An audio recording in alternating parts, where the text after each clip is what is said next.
السلام عليكم ورحمة الله تعالى وبركاته. مرحبا بكم معنا في هذا الفيديو للتعرف عن موعد وتوقيت مباراة المنتخب العراقي ضد منتخب السعودية برسم الجولة الثالثة من بطولة خليج 26 المقامة بالكويت 24-25 والقنوات الناقلة لهذه المباراة. للتعرف عن مزيد من التفاصيل عن هذه المباراة شاهد الفيديو إلى النهاية، ولا تنسى الصلاة على رسول الله. إذا كنت زائرا جديدا على القناة لا تنسى الاشتراك وضغط زر الجرس ليصلك كل جديد.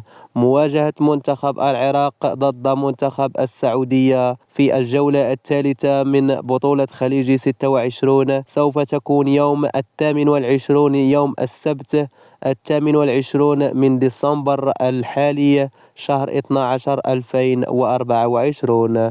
وتنطلق صافرة هذه المباراة في تمام الساعة 33 عصرا بتوقيت المغرب، الجزائر تونس، وعلى الساعة 35 بعد العصر بتوقيت العراق السعودية مصر.